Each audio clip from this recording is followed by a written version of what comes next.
Borralho made an appearance on the Pound for Pound podcast this week ahead of his fight against Nassourdine Imavov at UFC Paris. He spoke about his game plan, his confidence, and why he believes this fight will not be as competitive as many people expect. Borralho acknowledged that Imavov is quick, explosive, and capable of creating sudden danger in exchanges, but he made it clear that positioning and distance management will be key to neutralizing those threats. He emphasized that staying sharp and aware of Imavov's bursts will allow him to control the fight and dictate the pace.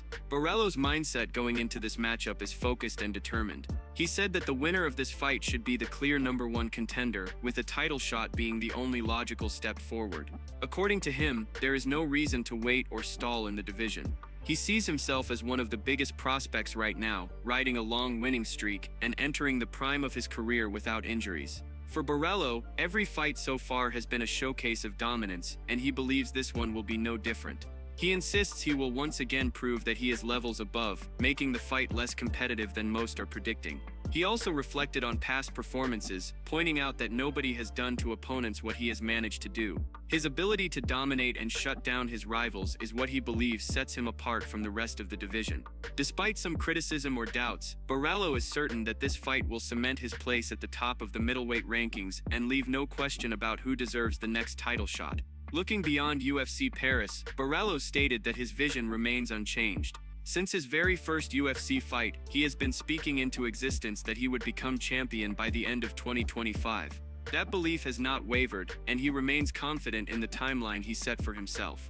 If a major card takes place in December, he said he would love to be on it, turning that early declaration into reality. Still, his immediate focus is locked on Imavov, as he knows that victory here is the only path to the belt. For Borralho, this fight is more than just another matchup, it is the defining step that takes him from top contender to title challenger. Before moving to the next news, we have one quick request for you. We are constantly working on improving our content to earn your love and support. That is why we truly appreciate it if you could take just a moment to leave a like on this video, subscribe to the channel, and hit the bell icon so you never miss an update here on MMA Pulse News.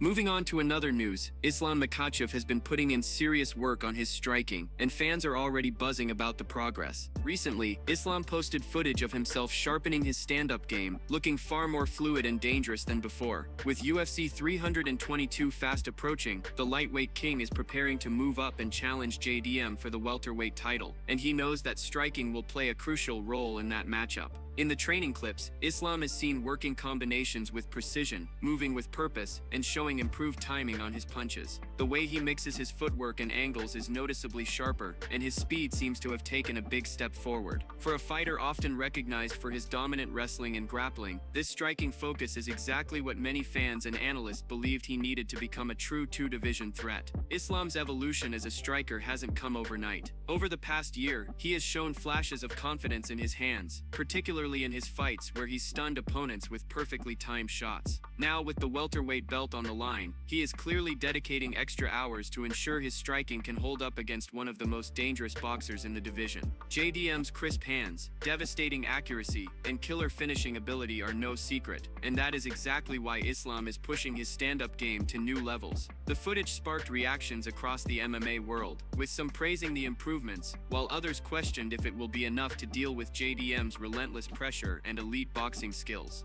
But one thing is clear, Islam looks motivated and focused like never before. The calm, calculated approach in his training suggests he is leaving no stone unturned as he prepares to enter enemy territory at welterweight. This fight is being billed as one of the most high-stakes battles of the year. A win would not only make Islam a two-division champion, but also place him among the most dominant fighters in UFC history. The stylistic clash between the relentless grappler with ever-growing striking and the slick boxer with knockout power is what makes this matchup so intriguing. Fans can expect fireworks when the cage door closes, and Islam's striking improvements could very well be the key factor that determines whether he walks out of UFC 322 with a second world title strapped around his waist.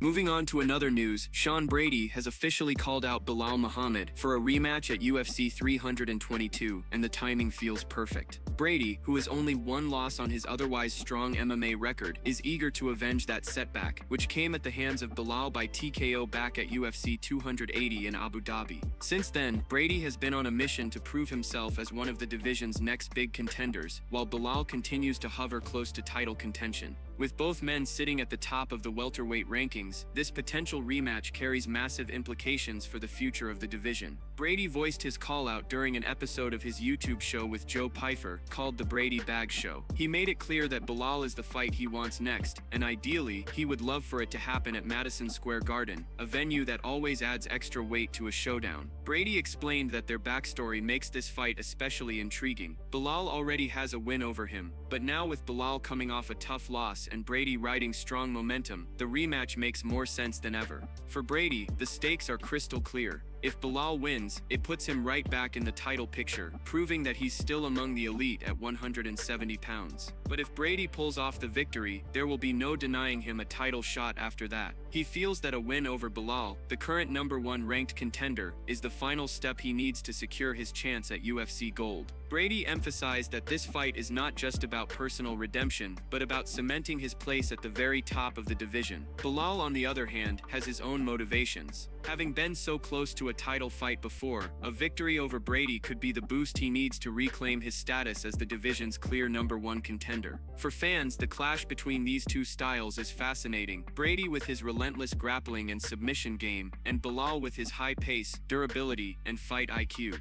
It's a matchup that promises action, and the storyline of revenge versus redemption makes it even more compelling. Brady's push for UFC 322 is also significant, given the card's stature. Taking place at Madison Square Garden in New York, UFC 322 is expected to be one of the year's biggest events. A fight between Brady and Belal on that card would add even more firepower, making it a must-watch night for fight fans. Right now, the decision rests on whether Belal is interested in running it back. But with both fighters ranked at the very top, both with title aspirations, and both knowing what a win means for their careers, this is a fight that makes total sense. Brady is ready, he's motivated, and he's determined to turn the tables on Belal in what could be the defining fight of his career.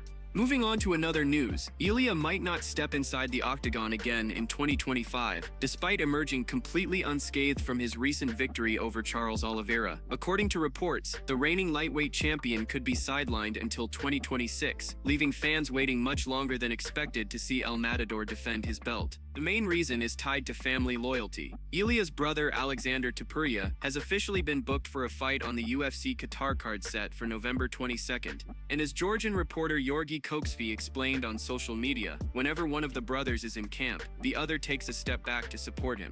This means Ilia will not fight while Alexander is preparing, and likewise, Alexander won't fight when Ilia is in camp. Their commitment to each other's success ensures they never overlap schedules, which effectively rules Ilia out for the remainder of 2025. Some insiders believe the UFC may actually be in favor of this delay. There are rumors that the promotion could be saving Ilia for something big, potentially headlining the first numbered event on Paramount when the new broadcast era begins. By keeping him out for now, the UFC might be strategically planning a massive return to maximize his star power. In the meantime, Ilia hasn't escaped the attention of other contenders. Rising prospect Mauricio Hufi recently called him out during an interview with Full Send MMA. Hufi praised Ilia as both a fighter and a person, pointing out his family-first mentality and his consistent presence with his wife outside the cage. But make no mistake, Hufi wants the fight badly. He believes one great performance could catapult him toward the title picture, regardless of current rankings. In his view, the UFC often rewards fighters who deliver big moments, even if their official spot on the ladder doesn't suggest they're next in line. Hufi made it clear that fans want to see him tested against Ilia, and he's ready to seize the opportunity if given the chance. The picture gets even more interesting when considering other moving pieces in the lightweight division. If the fight between Arman and Dan Hooker in Qatar comes together, the winner of that bout could very well be lined up as Ilia's first challenger once he's ready to return. With so much uncertainty surrounding when El Matador will defend his title, all eyes are on these potential matchups and the UFC's scheduling decisions. For now, fans may have to wait until 2026, but when Ilia does return, it's shaping up to be something truly huge.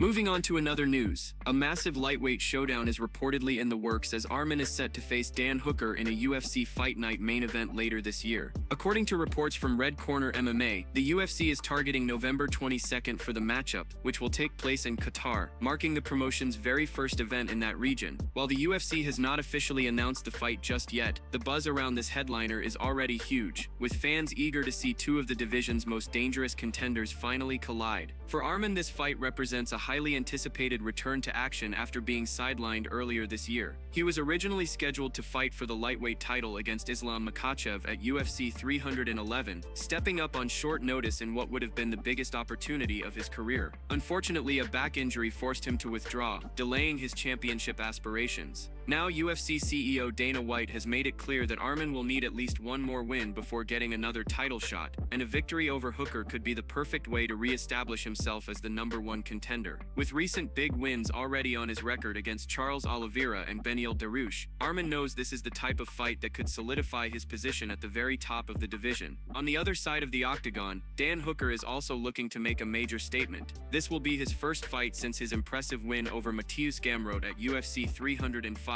A victory that pushed him firmly into the lightweight top 5. Hooker was expected to face Justin Gaethje at UFC 313 earlier this year, but a hand injury forced him out of that highly anticipated bout. Still, Hooker has been building strong momentum with recent wins over Jalin Turner and Claudio Puelles, and he remains one of the most dangerous strikers in the division. A win against Arman would not only keep his title hopes alive, it could also earn him a direct path to the championship. The stakes for this fight are massive, and the timing couldn't be more important. With Ilia now holding the lightweight belt after capturing it at UFC 317, there is plenty of uncertainty surrounding who will get the first crack at the new champion. Ilia recently had a tense face-off with Paddy Pimblett, but nothing has been confirmed regarding his first title defense. That's why a fight like Arman versus Hooker could be so impactful. The winner may very well position themselves as the clear-cut contender to challenge for the lightweight gold. This UFC Fight Night in Qatar is shaping up to be historic, as it marks the organization's debut event in the country. The card is expected to be stacked, with more matchups being announced in the coming weeks, but the spotlight is already on Arman and Hooker. Both men know what's at stake, both are prepared to risk it all, and both are determined to walk out of Qatar with their hands raised. For the lightweight division, this fight is more than just another main event. It could define the immediate future of the entire weight class.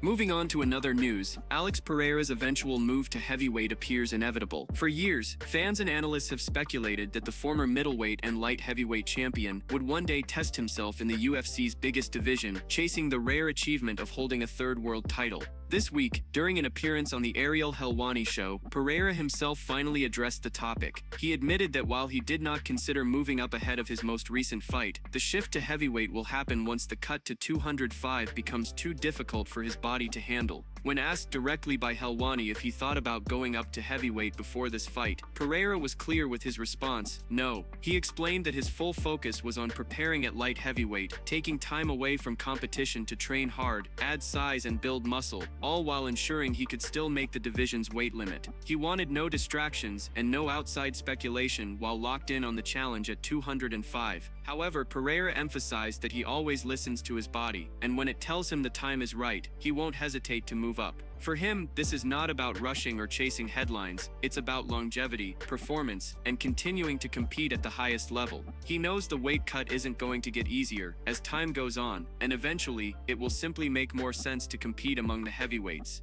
The thought of Pereira entering that division is enough to get fans buzzing. With his devastating power, precision striking, and proven championship mentality, he could instantly shake up the heavyweight picture. The idea of Pereira facing massive names at the very top of the division is something that excites the MMA world, and it feels less like a question of if and more like a matter of when. For now, Pereira remains committed to his current path at light heavyweight, where he continues to cement his legacy. But make no mistake, once his body starts resisting the cut, the move to heavyweight will happen, and when it does, it could lead to some of the biggest fights in UFC history. Moving on to another news, Alex Pereira has been putting in work on his English, and fans are loving the progress. In a recent clip, Pereira was caught practicing words and sounding genuinely surprised by the difference in spelling between bite and fight. The little language lesson quickly turned into a funny moment, showing a lighter side of the usually stoic champion. In the video, Pereira pauses as he hears the word fight. He repeats it carefully, then asks, "How do you say that?" After a quick correction, he follows up with, "How do you spell that?" His reaction makes it clear he's caught off guard by how differently the word looks compared to bite, even though they sound similar in parts. With his usual stone-faced expression, Pereira listens, nods, and then suddenly shows that hint of amusement fans rarely get to see. The exchange continues as he tries to repeat the word again. There's a slight hesitation, followed by his trademark seriousness, before he shakes his head and mutters with frustration. His coach, sitting nearby, laughs at the moment, and Pereira responds with a dry, straight-faced delivery that makes it even funnier. It's that classic Pereira style, no big emotions, just short words and an unbothered attitude. At one point, someone comments on his focus, joking about his patience running thin.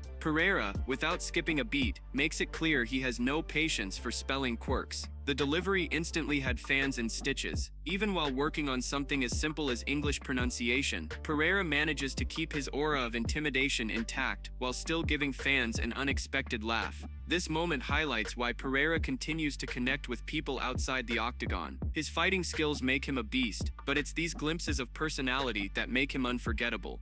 That's it from MMA Pulse News. Thanks for watching. Don't forget to leave a like and subscribe for daily MMA news.